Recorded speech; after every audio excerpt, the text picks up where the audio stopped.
Hey everybody, happy Sunday.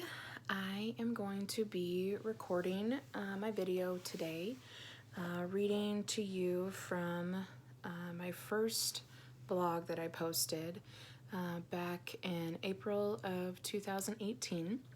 And this is called Scared Step of Faith. And the synopsis for this is encouragement for anyone scared to take the first step out of darkness and to keep walking in the light. And this is actually, I posted it on my blog site, but this is actually a poem. Darkness above me and heavy around me, fear inside me. God, give me courage.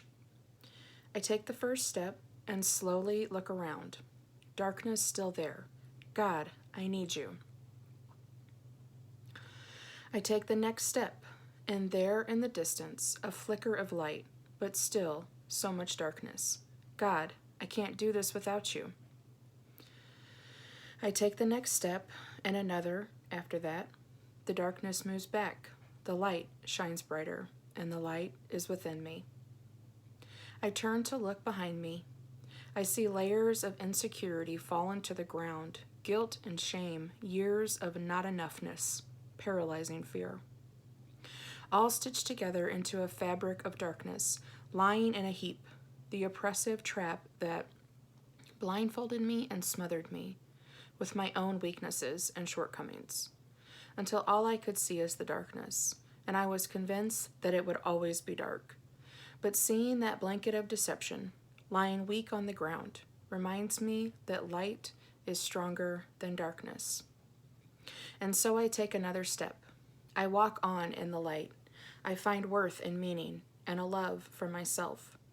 I love wiser and deeper, with no room for darkness, and I keep taking steps, having courage, trusting God, watching Him patiently hold me and love me, heal me and restore me, reshape me and transform me, and all from one scared step of faith. So that is my very first post that I did on my blog site 2 years ago, April of 2018, as I already said. And it's very interesting going back to reread these things that I wrote so long ago. I shared this in yesterday's video as well, but for as much progress that I have made and the freedom that I've found, these things that I struggle with, and probably all of us struggle with, it's like there's just layers upon layers of things that, God just has to keep peeling back on the same issue. And I know that I'm not the only one that struggles with that. I mean, that's kind of how healing happens for everybody. But it definitely is interesting to me to go back and read things that I have written, months ago, years ago, and see that even though I'm a little bit further along in the process, some of those issues are still there, and I'm still having to surrender them and ask God for courage. And even though I'm scared, I'm still taking those steps, one foot in front of the other. One other thing that I wanted to read today, which I thought might be interesting, is this is straight from my journaling from April of 2018. This was actually probably about 3 or 4 days before I wrote that poem, Scared Step of Faith. Scared Step of Faith. And so it's kind of, the poem kind of piggybacks off of this journaling. So, and this is straight from my journaling. So I just wanted to read this. I think it's important. Like I said, I know that I'm not alone in what I'm struggling with. And so I thought it might be helpful to share what my, for real, genuine thoughts were at the beginning of my recovery process.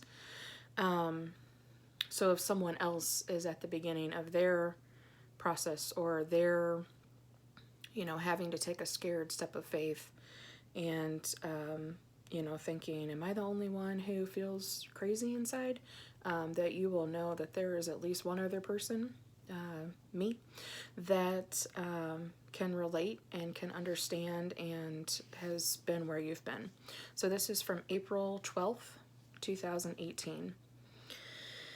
And I wrote, it feels like everything is different, but when I look around, nothing's changed. And change is so scary. Every next every next step is filled with so much fear and trembling. I still feel like I'm in the dark and I'm walking blind. I don't know how to walk this path. I don't know how to feel. What can I trust? If I am layers of insecurity and not enoughness, then what is true? Who am I without my layers? That's the scariest question of all. Yes, what if I fail has plagued me for 36 years. But what if I finally succeed? What if I finally succeed in pulling back this heavy covering of darkness? Ooh, I'm getting a little bit emotional. Okay. Who am I without the struggle? Who am I at my very core? Who am I without all that's holding me back? Without all of the guilt and the shame? Who is my true self? Who is the me that I've been searching for? The me who was never really missing, who's been here all along. I started this path for healing old wounds and growing beyond all that's been hurting me all this time. But who is walking this path? Who will I be when this is finished? I don't want a better version of me because I don't really like me all that much. But maybe I will when this season is over. How do I truly know my worth? How do I start believing I'm lovable and enough after so many years of not believing that? It's going to have to be God. I feel like I have nothing left to offer and no answers left to give myself. I need His truth to help me know what's true and what's genuine in me because I'm so tired of faking it. I really feel like there's something here to be shared, but I can't think of where to even begin writing something about this. But if God wants it shared, I know He'll give me the words. I love you, God, for how you care for me, how you patiently wait, lovingly mold, and beautifully love everything about me. Thank you for that. Help me to see you more clearly. Give me courage and strength to see this through. Whew. That was more than I felt more than I thought I was going to reading that. But that is, that's like the beginning of right when I started therapy. I hadn't started Overeaters Anonymous yet, but I think I might have had 1 or 2 therapy sessions at this point when I wrote this. And there were so many ideas that were already starting to surface within my therapy sessions about things that, number one, I didn't even know I needed to know, like this idea of not being enough. I never put any language to that feeling prior to starting this process. And I think this line that I wrote, it's going to have to be God. I feel like I have nothing left to offer and no answers left to give myself.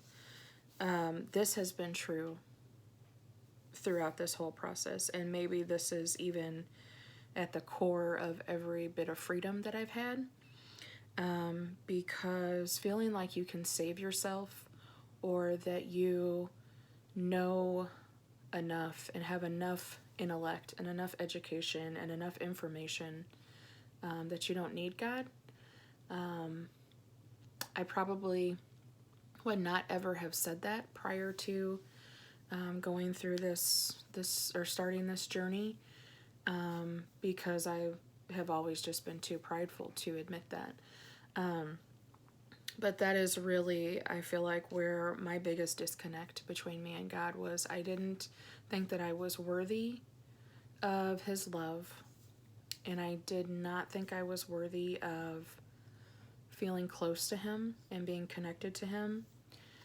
And so in order to fill that space, that emptiness, the only thing, and obviously words come naturally to me, so in order to fill that void, I just tried to pack as much of my own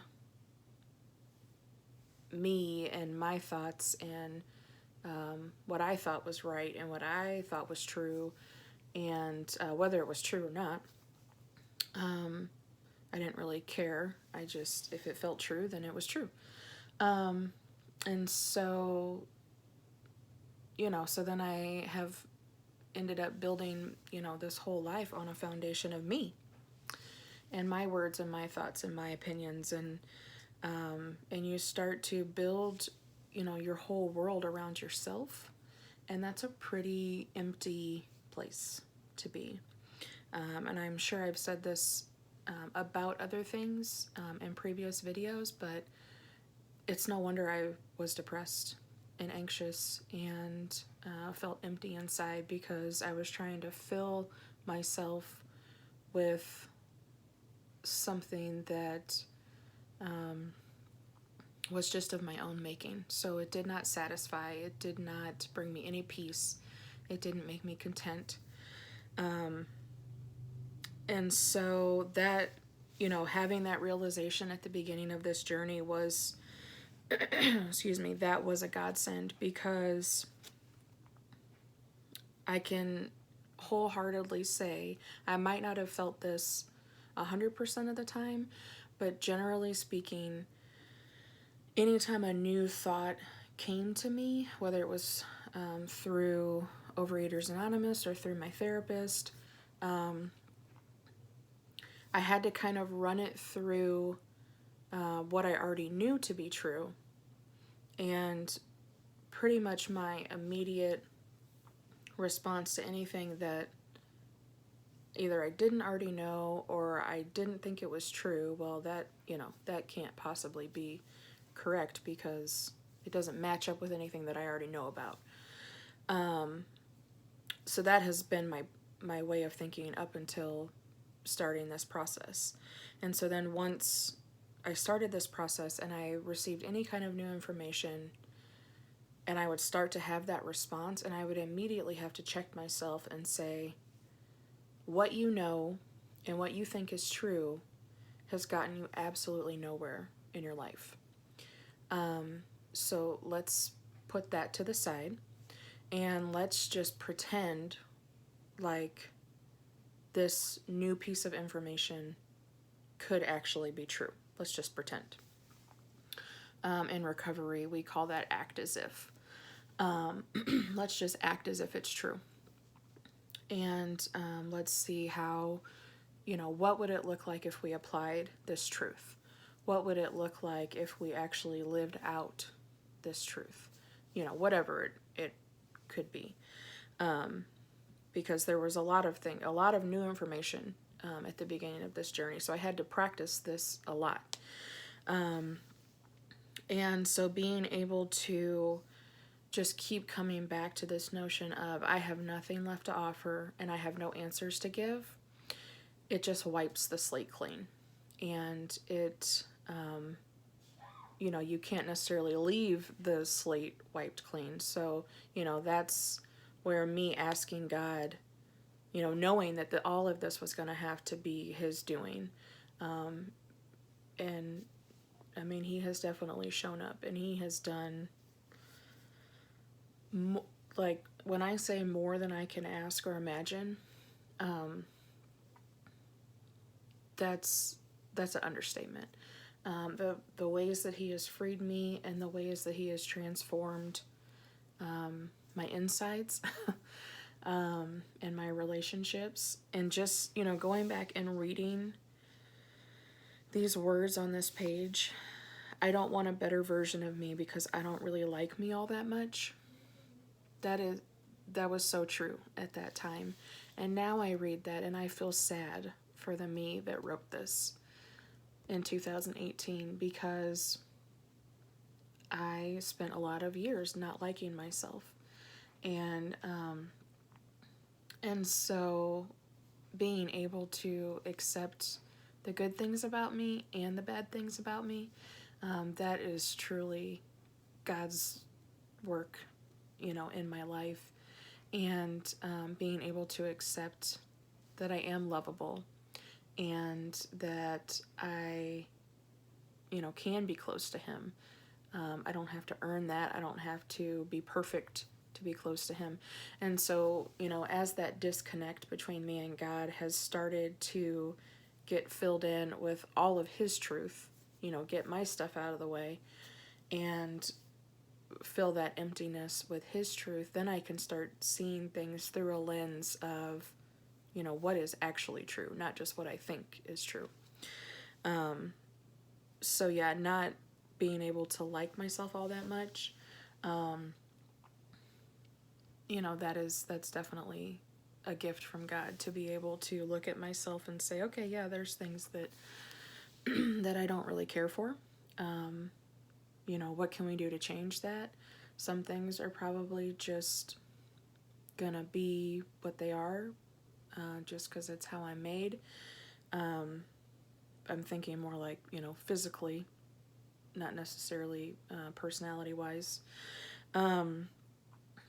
But anyway, I just share all of that to encourage anyone who might also be at this stage in their process, or maybe not even at this stage yet, maybe still just thinking about, like, man, I really need to do something to change, even if it's something as small as, I felt like I shared this yesterday in my video, being able to have the courage to start recording these videos. And I mean, let's take it a step further back. Being able to have the courage to share what I've written in blog form, that was scary for me. Putting myself out there. And then last month when I decided to start recording these videos and sharing these things, sharing these things that I've written with all of you, that is scary. And then, taking it a step further going forward, deciding to follow what I think is God's prompting to be able to put these videos out on YouTube to try and, just whoever he wants to impact with these words that he's put on my heart. That for me is, you open yourself up to either criticism or just for me, the insecurity of, is anybody even going to watch these videos? What are they going to think? Is it going to make a difference? Am I just wasting my time? All these questions. And so no matter where you're at in the journey, this idea of taking a scared step of faith, it applies, for all of it, because we can be scared and still take action. We can still take that step. Both things can be true, is what I'm learning. That we can be scared, but we can still keep moving. But specifically, I shared the journal writing for anybody who is considering, starting therapy, starting a recovery program, things that are going to really get down into the deep stuff. Because, the surface stuff we can kind of it might be annoying, we can kind of deal with it. The deep stuff is scary. And that's why, it's usually left unnoticed, or, not necessarily unnoticed, but, we just don't pay attention to it. We push it down because it's hard to deal with. It's scary. It hurts. It just stirs up a lot of things. But I would encourage anybody who might be in that situation, as scary as it is, to just think about, okay, what is the next thing that I need to do? I get really bogged down by needing to have like a real detailed plan, and I don't want to take one step forward until I have 20 steps lined out. And sometimes, you do need to have, you do need to think about your process, because you don't want to, depending on what it is, you don't want to do step 5 before you do step 4, whatever that may look like. But there also is, there's a paralysis that comes in with procrastinating and putting things off. I'll think about that tomorrow. I'll do that tomorrow, but then tomorrow never comes. So it helps me to just think about what is one thing that I can do right now, or that I can commit to doing, today. And when I was starting my recovery journey, I had to make myself do that. I didn't know what the process was going to look like, but my first step was I emailed my church, and I explained my situation. I'm struggling with depression and anxiety. I need a counselor. Who can you refer me to? And within, a day, they emailed me back with a list of 4 or 5 people. And I didn't know who to pick, because I didn't know any of these people. And I wanted to go with someone that I knew I could trust. So I texted someone that I respect, and I said, okay, these are people, from the church that have been recommended to me. Do you know any of these? Have you heard anything about these people? And she gave me a recommendation of, I believe, 2 of the people off the list. And so then my next step was, okay, I'm going to call them. And yes, I was scared at every step of that process. I was scared, I was nervous, I was anxious. And before I even knew this concept of 2 things can be true, I had latched on to, okay, I can be scared and I can still move forward. And so I called the first person that was recommended to me for therapy, and I had to leave a voicemail, and I was a bumbling, rambling idiot. I might have even cried, I don't know. And, I was able to make an appointment, and then, that was scary too, because I didn't know. I mean, I've done therapy before, but therapy this time felt like it was going to be a whole different, like I felt like I was all in, and that felt scary to me, because I'm a very all or nothing person, and so I know if I'm going to be all in on something, it's going to be like I'm going to come in guns a-blazing. And so that was kind of scary for me, because I have never really approached counseling in the past with like I'm all in with that kind of approach. And so anyway, my process has just, that is literally how it has played out. I went to my first therapy session, and she gave me a list of things that she wanted me to do. And so then, from day to day, I just started doing, the things that she had recommended. So that is the process that I have taken. And, I would just encourage anybody that is in that same situation to, like I said, just think about the next step that you can take. And if it's as simple as just calling someone up and saying, I don't know what my next step is, can I talk to you? Can you pray with me? Whatever that looks like for you. but I would just encourage you to just make that next step. And there was one other thing I was going to share, and I forgot what it was. So if it comes to me, I will share it tomorrow. But I will be back tomorrow with my next blog. I have not looked to see what that is yet, but I'm just going to, until I come up with something different, I'm just going to keep sharing or keep reading the blogs in the order that I had written them, you know, as I have gone along this journey. So I appreciate you guys taking the time to watch this. If you've gotten this far, good for you. And I hope everyone has a good rest of their Sunday, and I will talk to you guys tomorrow. Bye-bye.